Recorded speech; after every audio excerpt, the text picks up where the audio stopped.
부산진 믿음의 가족 여러분, 십자가의 은혜와 부활의 능력이 오늘도 우리의 삶 속에 충만하게 넘치시기를 소망합니다.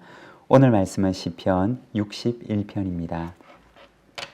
하나님이여, 나의 부르짖음을 들으시며 내 기도에 유의하소서.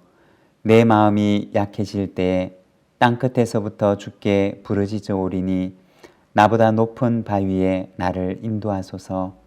주는 나의 피난처시요 원수를 피하는 견고한 망대이심이니이다. 내가 영원히 주의 장막에 머물며 내가 주의 날개 아래로 피하리이다. 주 하나님이여, 주께서 나의 서원을 들으시고 주의 이름을 경외하는 자가 얻을 기업을 내게 주셨나이다. 주께서 왕에게 장수하게 하사 그의 나이가 여러 대에 미치게 하시리이다.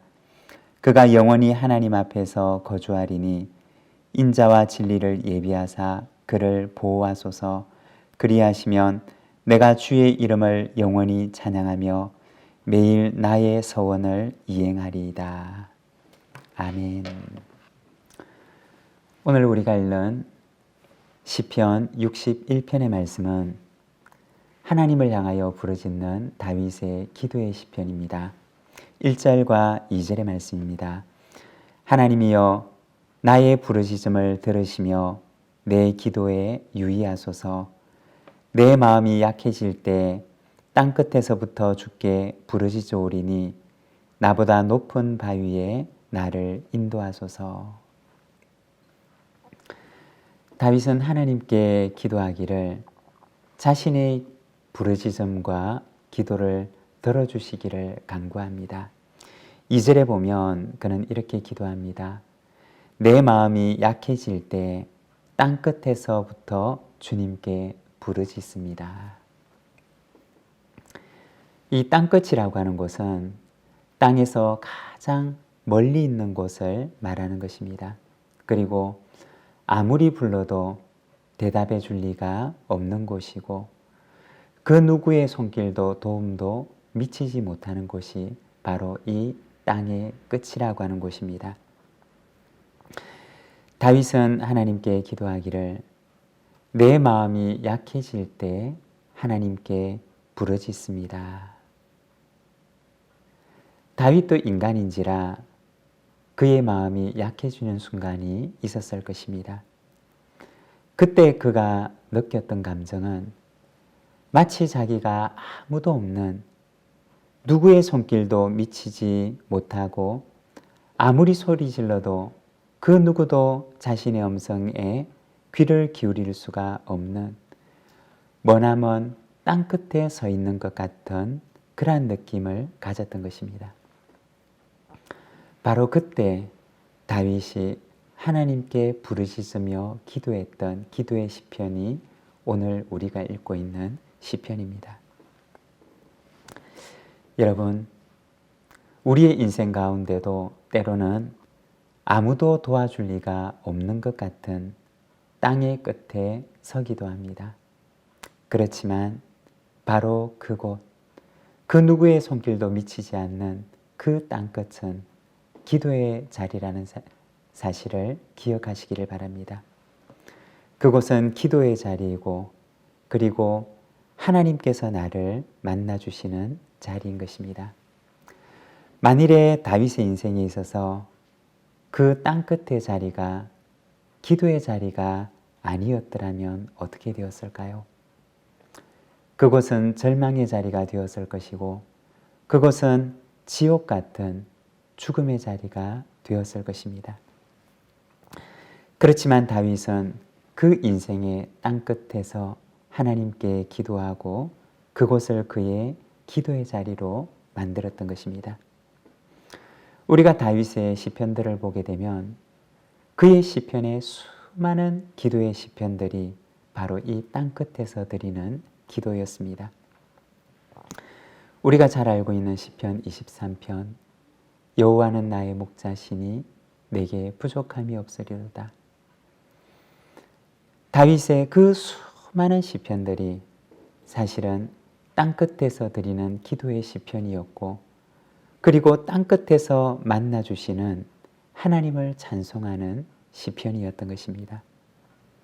여러분, 우리의 인생의 땅끝이라고 여겨지는 바로 그곳에 우리가 서게 되는 그 순간, 바로 이곳이 우리가 하나님을 찾아야 할 기도의 자리라고 하는 사실을 기억하시며 바로 그곳에서 기도하고 그곳에서 하나님을 만나시기를 바랍니다. 그러면 하나님께서는 그곳을 우리의 찬송의 자리가 되게 하실 줄로 믿습니다. 3절과 4절의 말씀입니다. 주는 나의 피난처시요 원수를 피하는 견고한 망대이심이니이다. 내가 영원히 주의 장막에 머물며 내가 주의 날개 아래로 피하리이다. 피난처가 되시고 원수를 피하는 망대가 되시는 하나님을 고백합니다. 그는 영원히 주의 장막에 머무르며 주님의 날개 아래로 피할 것을 고백합니다. 마치 아기 새가 어미새의 품 안으로 기어 들어가는 것처럼 주님의 날개 속으로 들어가서 환난이 다 지나가도록 거기에서 숨어 있을 것을, 피해 있을 것을 말하는 것입니다. 아주 어렸을 적에 간혹 잠을 자다가 무서운 꿈에 잠을 깬 적이 있었습니다. 잠은 깼지만 꿈속에서 느껴졌던 그 무서움이 가시지를 않아서 어머니나 아버지의 품속을 파고들었던 그러한 기억이 있습니다.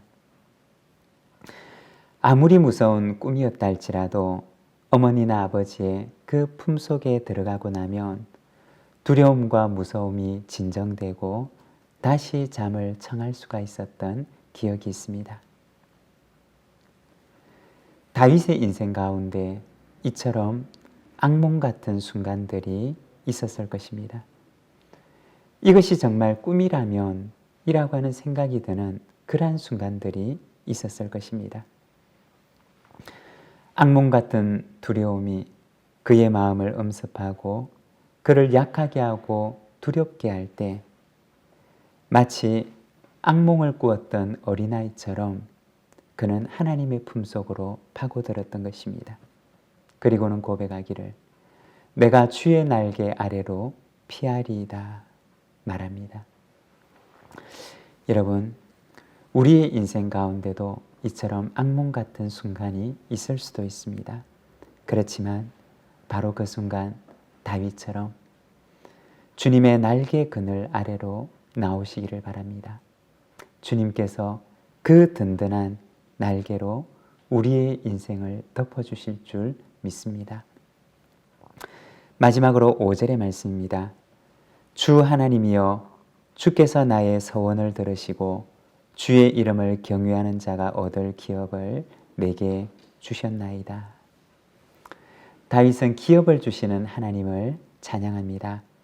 여기서 기업이라고 하는 것은 이스라엘 백성들에게 하나님께서 허락하시는 땅을 말하는 것인데 땅을 기업으로 주신다라고 하는 것은 그 땅을 그에게뿐만 아니라 그의 아들과 그리고 그의 자손들이 대대로 이어받을 유산이 되게 하신다는 의미입니다.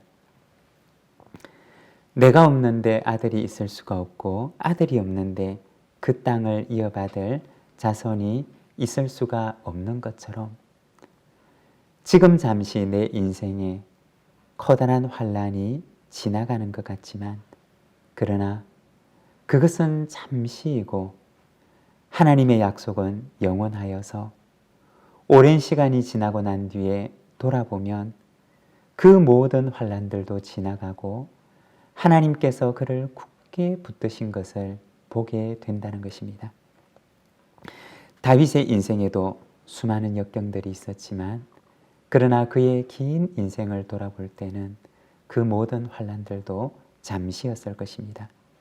그렇지만 하나님의 인자하심과 하나님의 신실하심은 그의 인생을 마치는 그 순간까지도 언제나 그를 붙들고 계셨던 것입니다. 하나님께서는 그로 하여금 역경을 이길 수 있는 힘을 주셨고, 그리고 결국에는 그로 하여금 이스라엘의 왕위를 대대토록 잇는 왕이 되게 하셨습니다. 사랑하는 여러분, 여호와를 경외하는 자에게는 하나님께서 영원한 기업을 주실 것을 약속하십니다. 우리 인생에도 건강의 어려움, 가정의 어려움 또는 일터의 어려움들이 찾아올 수 있습니다.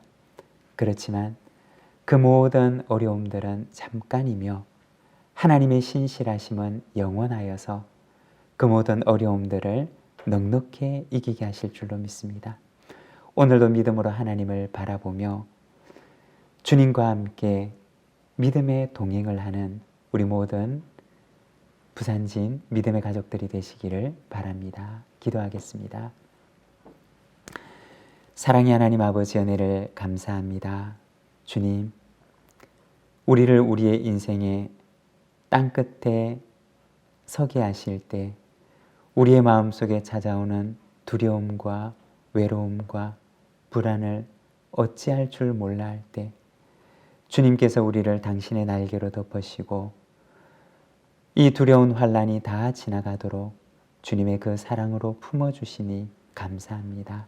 사랑하는 하나님, 우리의 인생 가운데 때로는 커나큰 풍랑과도 같은 그런 바람이 불어닥칠 때 주님의 날개 아래 들어가 그 안에서 그 환난이 다 지나가도록 주님의 품속에서 누리는 그 평안을 누리는 저희들의 삶이 되도록 주님 인도하여 주시기를 원합니다. 이 하루를 주님께 의탁합니다. 하나님 붙들어 주시고 주님과 함께 동행하는 하루가 되게 하여 주시고 오늘도 우리 믿음의 모든 가족들을 주께서 붙들어 주셔서 그 모든 환난 가운데 주님의 신실하심과 주님의 그 크신 사랑으로 굳건하게 붙들어 주셔서 그 모든 어려움들을 넉넉히 이기고 승리하게 하여 주시옵소서. 예수님의 이름으로 기도드립니다. 아멘.